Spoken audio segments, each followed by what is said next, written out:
오늘 우리에게 주신 말씀 보겠습니다. 마태복음 12장 6절 그리고 41절부터 42절까지의 말씀입니다. 제가 봉독해 올리도록 하겠습니다. 내가 너희에게 이르노니 성전보다 더 큰 이가 여기 있느니라. 심판 때 느느웨 사람들이 일어나 이 세대 사람을 정죄하리니 이는 그들이 요나의 전도를 듣고 회개하였음이거니와 요나보다 더 큰 이가 여기 있으며 심판 때 남방 여왕이 일어나 이 세대 사람을 정죄하리니 이는 그가 솔로몬의 지혜로운 말을 들으려고 땅 끝에서 왔음이거니와 솔로몬보다 더 큰 이가 여기 있느니라. 하나님의 말씀입니다. 아멘. 다 같이 기도드리겠습니다. 주님, 우리에게 복음을 가르치시고 그 복음이 우리 안에 참된 영향력을 발휘할 수 있도록 우리의 삶에 개입해 주시기를 간절히 소망합니다. 예수 그리스도의 보혈을 의지합니다. 정결케 하시고 깨끗게 하시며 오늘도 주 성령께서 우리에게 말씀해 주시기를 간절히 소원하옵고 살아계신 우리 주 예수 그리스도의 이름으로 기도드립니다. 아멘. 우리는 지난 몇 주간 집중적으로 복음에 대하여 생각해 보았습니다. 오늘도 복음에 대하여 몇 가지를 함께 나누기를 원합니다. 복음을 전한다고 하는 것은 더 큰 일을 알리는 것입니다. 예수 그리스도를 알리는 것입니다. 방금 읽은 마태복음 12장 말씀에서 무엇보다 더 큰 이가 여기 있다는 표현을 발견할 수가 있습니다. 주님은 자신이 성전보다 더 큰 이라고 소개하고 있습니다. 요나보다 더 큰 이라고 소개하고 있습니다. 솔로몬보다 더 큰 이라고 소개하고 있습니다. 이 표현은 성경 전체를 관통하는 가장 중요한 핵심 요소라고 이해하시면 되겠습니다. 골로새서 1장에서는 이것을 설명하기 위하여 The Supremacy of Christ, 그리스도의 으뜸되심이라는 표현을 동원하고 있습니다. 그리스도는 모든 것보다 그 누구보다 으뜸되신다는 사실입니다. 또 요한복음 8장에 보면 사람들이 예수님께 도전합니다. 너는 우리 조상 아브라함보다 크냐? 라고 도전합니다. 이것에 대해서 예수님께서 뭐라고 답하셨죠? 제가 읽어드리겠습니다. 요한복음 8장 58절 말씀입니다. Before Abraham, I am. 아브라함이 나기 전부터 내가 있느니라 라고 답하십니다. 이 짧은 대답에는 너무나 충격적인 내용이 두 가지 담겨 있습니다. 첫 번째, 나이 50세도 되지 않은 예수 그리스도께서 자신이 아브라함보다 오래전부터 존재하고 있었다고 주장하고 계시다는 점입니다. 두 번째는 여기서 자신을 소개하기 위하여 선택하신 문장이 야훼 하나님께서 자신을 소개하기 위하여 사용하시는 문장과 동일하다는 점입니다. 우리말로는 내가 있느니라 라고 번역되어 있는데 원어로는 ego eimi 라는 문장으로 형성되어 있습니다. 이것은 영어 번역 그대로 I am 입니다. 이미 여기까지는 말씀드려도 감지하셨을 것입니다. I am 하면 뭔가 더 있을 것 같아요. 예를 들어서 I am Daniel, I am Korean, I am 하면 그 다음에 뭔가가 나와야 되잖아요. 근데 예수께서 뭐라고 대답하십니까? Before Abraham, 아브라함보다 전에 I am. ego eimi라고 하는 이 헬라어가 바로 그 뜻이에요. I am, 마침표. 이것은 문법상 말이 되지 않습니다. 되게 간단한 문장은 주어, subject, 그리고 수로, predicate, 그리고 목적어, object로 구성되어 있습니다. 그런데 I am 이라는 문장에는 주어와 수로만 존재합니다. 목적어, 심지어 자신을 가리키는 이름, 고유 명사도 없습니다. 그 어떠한 이름도 하나님을 담아낼 수 없기 때문입니다. 그 어떠한 고유 명사도 하나님을 충분히 나타낼 수 없기 때문입니다. 그래서 I am 이라는 문장은 하나님은 스스로 계신 자니라라는 선포인 것입니다. Nothing's gonna describe me. 그 어떤 것도 나를 소개할 수 없다. 그 어떤 것도 나하고 비할 수가 없다. 너희가 가지고 있는 어떠한 틀 안에 내가 들어갈 수가 없단다. 이 표현을 예수님께서 사용하신 것입니다. 그래서 사람들은 이 말이 떨어지자마자 어떻게 했죠? 돌을 들어 치려했다고 성경 기록하고 있어요. 뭐냐? I am 이라고 말한 것은요, 내가 하나님이다라고 외치고 있는 것과 똑같은 의미였기 때문이에요. 예수님께서는 아브라함하고 비교도 되지 않는다. 내가 여호와 하나님, 내가 너희의 하나님이다 라고 말씀하신 것입니다.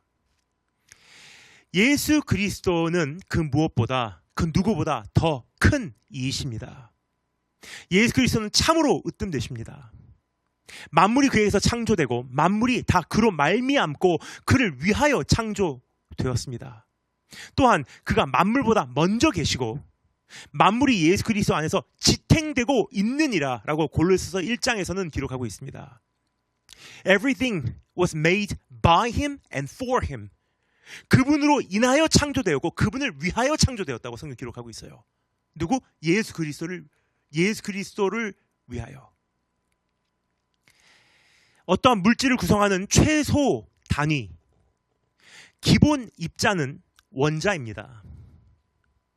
그 원자 핵이 특히 플루토늄 239와 우라늄 235가 연쇄적으로 분열될 때 상상을 초월하는, 이게 분열될 때 폭파가 일어나는 거예요. 이렇게 대량 살상 무기의 기본 원리가 형성이 되죠.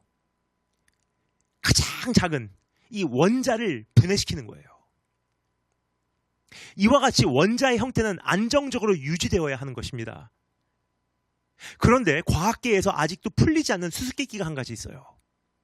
심지어는 수년 전에 발행된 어떠한 그 사이언스 저널, 과학 연구 결과에 의하면요, 노벨상을 받은 그 수상자가 한 가지 자기에게는 풀리지 않는 수수께끼가 있다고 고백을 했어요.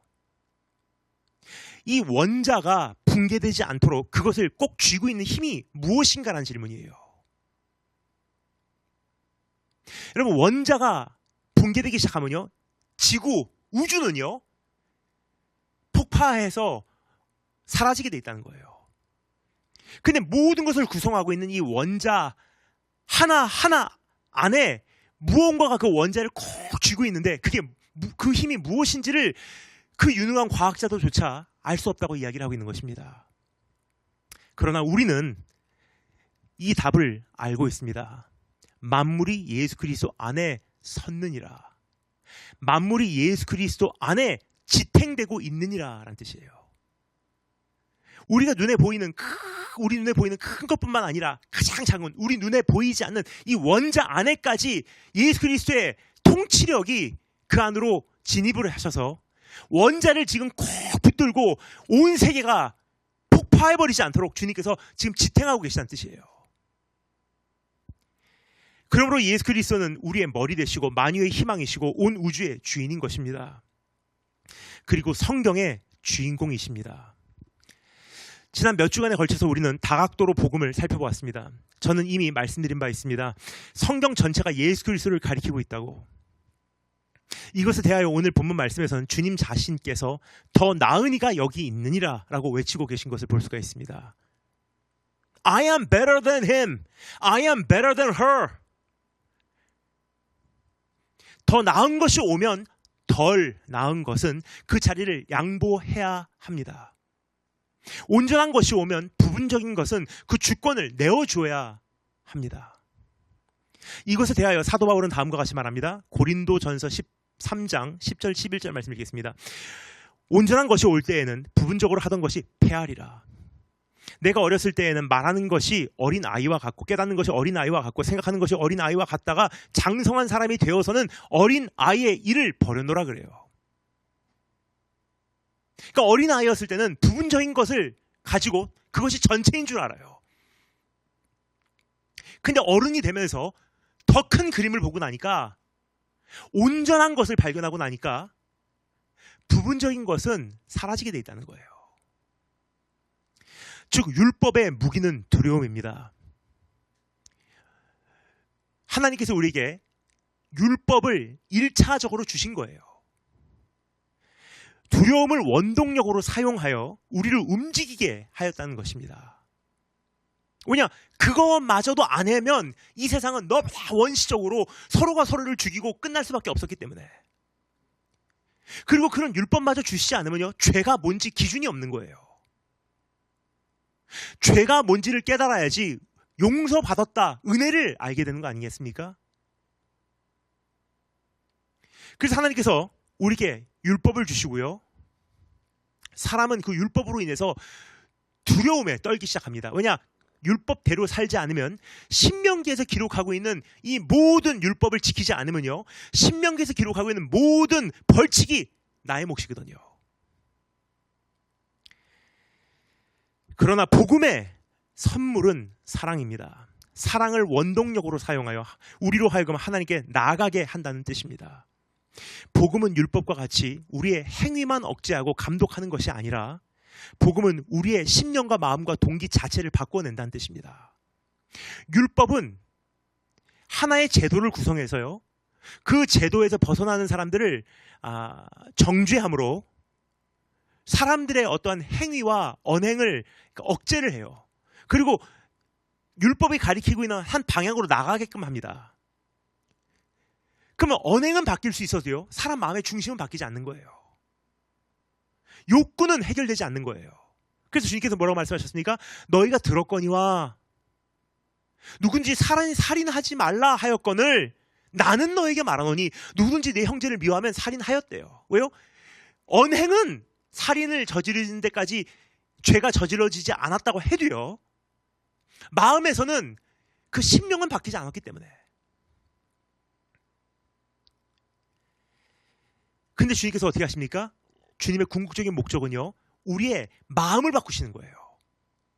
언행만 억제하고 언행만 주도하는 것이 아니라, 그런 언행을 하나님 뜻대로 맞게 살아나갈 수 있도록 그 언행의 그 원천되는 우리의 마음을 바꾸시기를 원하시는 거예요. 이것에 대하여 하나님께서 이미 에스겔 선지자를 통하여 선언을 하셨어요. 이렇게 하겠노라. 에스겔서 11장 19절 말씀 읽겠습니다. 내가 그들에게 한 마음을 주고 그 속에 새 영을 주며 그 몸에서 돌 같은 마음을 제거하고 살처럼 부드러운 마음을 주어 내 율례를 따르며 내 규례를 지켜 행하게 하리니.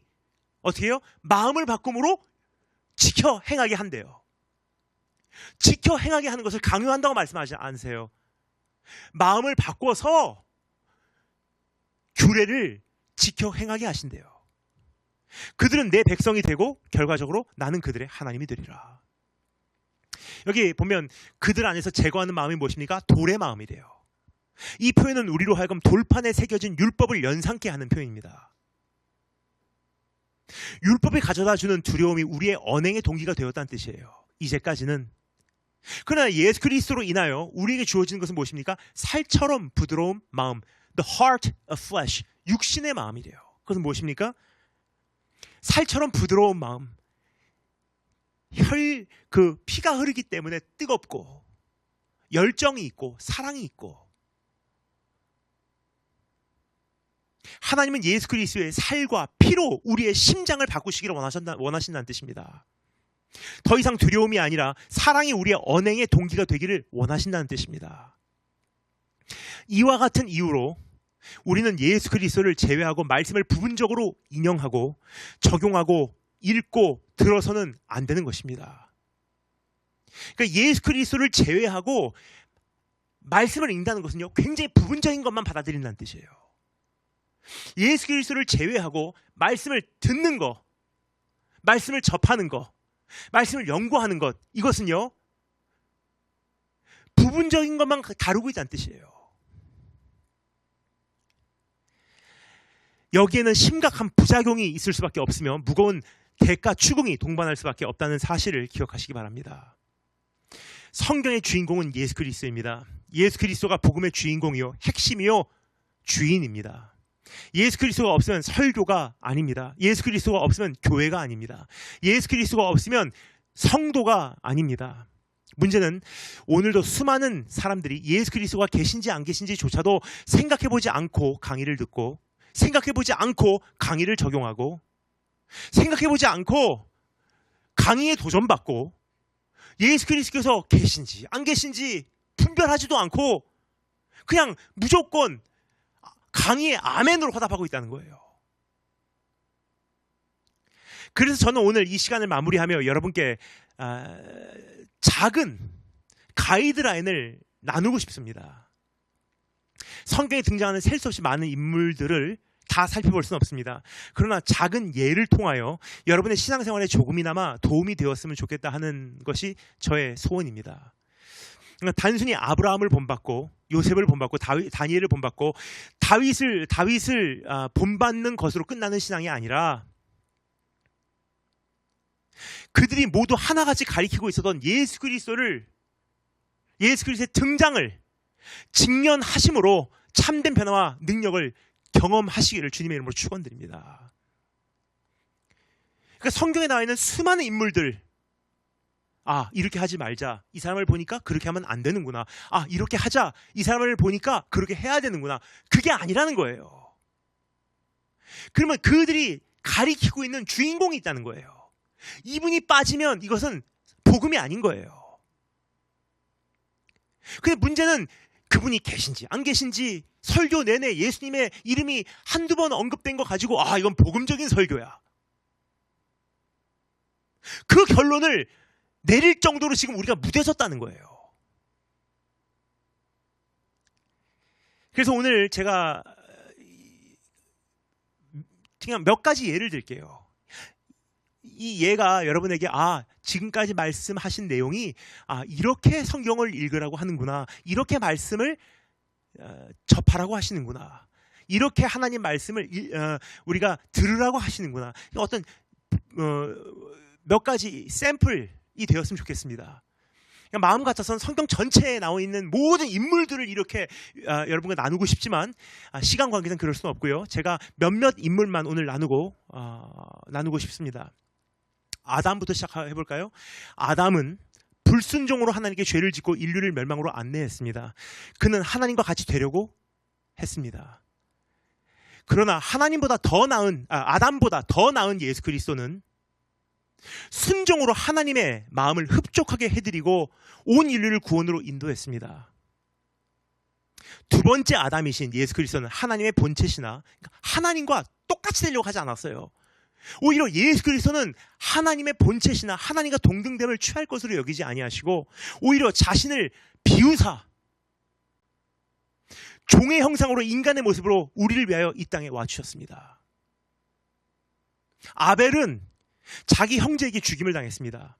그의 피는 하늘을 향하여 공의를 베풀어 복수해달라고 외치고 있습니다. 그러나 아벨의 피보다 더 나은 것을 말하는 예수 그리스도의 보혈은 다르게 외칩니다. 예수 그리스도도 자신의 친족, 자신의 백성, 자신의 제자, 자신의 형제에게 배반당하고 죽임을 당하였습니다. 그러나 예수 그리스도의 보혈은 하늘을 향하여 공의를 베풀어 죄인을 용서해달라고 외치고 있습니다. 나를 죽이는 자를 아버지여 용서해달라고 변호해주고 계십니다. 노아와 그의 가족은 방주 안으로 숨어 하나님의 심판인 홍수를 피할 수가 있었습니다. 이들 이외에 세상 모든 사람이 죽임을 당하였습니다. 그러면 새로운 세상에는 더 이상 죄가 없어야 하는 것이 아니겠습니까? 그러나 홍수 이후에도 세상은 죄로 물들었습니다. 그 이유는 죄는 홍수로 인하여 진멸되지 않았기 때문입니다. 노아와 그 가족은 죄의 감염자로 방주에 올라타 있었기 때문입니다. 죄는 그들 속에 깊숙이 거머리같이 들러붙어 있었기 때문입니다. 그러나 노아보다 더 나은 이인 예수 그리스도는 아무 죄가 없는 의인임에도 불구하고 침례를 통하여 물속으로 완전히 침몰되시고 십자가라는 하나님의 진노의 홍수로 우리 대신 들어가 주셨어요. 이로 말미암아 자신이 우리의 영원한 방주가 되셨으며 언젠가 하나님께서 이 세상을 불로 심판하실 때 우리를 자신 안에 감추시겠다고 약속하셨습니다. 멜기세덱은 살렘의 주권자이고 동시에 하나님의 제사장인 정의의 왕이었습니다. 멜기세덱은 아브라함에게 포도주를 대접하였고, 아브라함은 멜기세덱에게 10분의 1을 바쳤습니다. 그리고 멜기세덱은 아브라함을 축복할 정도의 권한을 행사하여 보여줍니다. 아브라함이 멜기세덱의 축복을 받았대요. 히브리서 저자는 예수 그리스도에 대해서 이렇게 소개하죠. 멜기세덱의 반차를 따른 대제사장이라고 불러요. 아론의 반차를 따른 것이 아니란 뜻이에요. 즉 예수 그리스도는 아론과 레위 민족 그리고 율법이 존재하기도 전부터 대제사장이었다는 뜻이에요. 율법 위에 계신 분이란 뜻입니다. 어떠한 예배 제도 위에 계신 분이란 뜻이에요. 야곱은 베델에서 꿈을 꿨습니다. 사닥다리가 땅 위에 서 있는데 그 꼭대기가 하늘에 닿았고 천사들이 그 위에서 오르락 내리락 하며 왕래하고 있었습니다. 야곱, 이스라엘은 하나님께 나아가는 통로를 목격하게 된 것입니다. 먼 훗날 야곱보다 더 나은 이인 예수 그리스도께서 나다니엘에게 이렇게 말씀하셨죠. 내가 너를 무화과나무 아래에서 보았다 함으로 믿느냐? 이보다 더 큰 일을 네가 보리라. 더 큰 일이 무엇입니까? 하늘이 열리고 하나님의 사자들이 인자 위에 오르락 내리락 하는 것을 보리라 그러세요. 해석합니다. 이 뜻이에요. 내가 하늘로 이어지는 사닥다리다. 이것에 대하여 주님께서 이렇게 선포하시죠. 내가 곧 길이요, 내가 곧 진리요, 생명이니 누구든지 나로 말미암지 않고는 아버지께 나올 자가 없느니라 그러세요. 성경에 등장하는 예수 그리스도의 모형은 무궁무진해요. 마음 같아서는 다 나누고 싶습니다. 그러나 여러분과 약속한 시간이 되어 마무리하겠습니다. 다음 주 또 기회가 되면 더 나누도록 하겠습니다. 하지만 한 가지만 간곡히 부탁드립니다. 예수 그리스도를 절대 놓치지 마시기 바랍니다. 그분께서 스쳐 지나가지 않도록 꼭 붙드시기 바랍니다. 그분이 우리의 시선에서 벗어나지 않도록 예수를 똑똑히 바라보시기 바랍니다. 다 같이 기도하겠습니다. 주님, 우리에게 와주시고 우리로 하여금 주님 외에 다른 걸 잡지 않도록 도와주시기를 소망합니다. 부분적인 것으로 만족하지 않게 하시고 일시적인 것에 안주하지 않게 하여 주기를 간절히 소망합니다. 더 나은 예수를 흠모하게 하시고 더 나은 예수를 소유하게 하여 주시고 그 무엇보다 그 누구보다 더 나은 이인 예수 그리스도를 우리 삶에 가득 채우게 하여 주시기를 간절히 소망합니다. 예수님의 이름으로 기도드립니다. 아멘.